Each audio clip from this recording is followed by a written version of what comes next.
I hated that my own brain was not to be trusted, the scandal alum wrote in her new book Thicker Than Water, which will be released September 26. Kerry Washington details suffering from panic attacks at 7 years old in her upcoming memoir Thicker Than Water. In an excerpt published by Oprah Daily on Wednesday, the actress, 46, revealed that she developed panic attacks at night when she was younger as a result of overhearing her parents' arguments after she had fallen asleep. They manifested first as a rhythm of anxiety that encircled my brain, then evolved into a rapid pulsing, a whirling frenzy of metallic thumps, like those nauseating old spinning rides at a county fair, she wrote. Washington compared the experience to the sound of terror, wholly unnatural and unconnected to the rhythms of my heart. I was dizzied with terror, no ground beneath me, it was crazy-making, endless. And sad, she recalled. There was something so sad about the rhythm. And I couldn't make it stop. I couldn't sleep. It was as though the alarms within me had been triggered and there was no turning them off. The scandal alum explained that she didn't have a panic attack every single night, but she trembled at the possibility of it even when her parents weren't fighting. Lying in bed, I would race to fall asleep before the sounds would leak from my bones. I would force myself to try to have good thoughts, she wrote. I hated that the rhythm came from within me, Washington continued.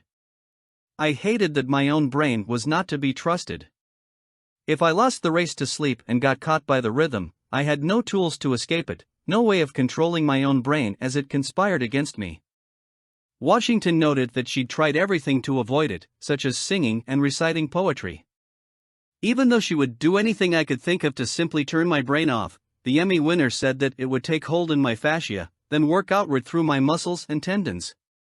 Sometimes, I would rock my body back and forth, vibrating, rattling, trying to drown out the pulsing noise and regain control of my body.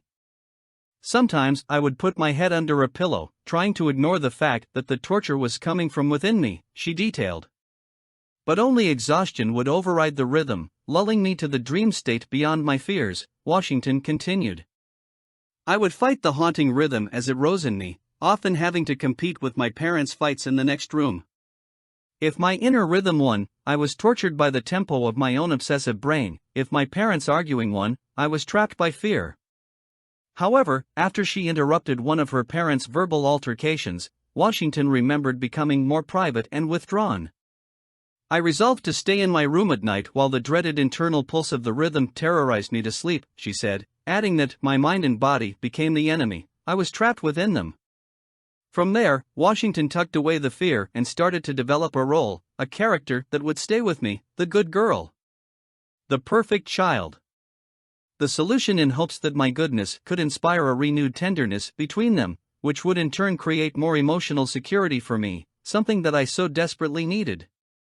Thicker Than Water will reveal for the first time how Washington faced a series of challenges and setbacks, effectively hid childhood traumas, met extraordinary mentors, managed to grow her career, and crossed the threshold into stardom and political advocacy, ultimately discovering her truest self and, with it, a deeper sense of belonging, as previously stated in a press release for her new book. Writing a memoir is, by far, the most deeply personal project I have ever taken on, Washington told People exclusively in January. I hope that readers will receive it with open hearts, and I pray that it offers new insights and perspectives, and invites people into deeper compassion for themselves and others. Thicker Than Water will be released on September 26.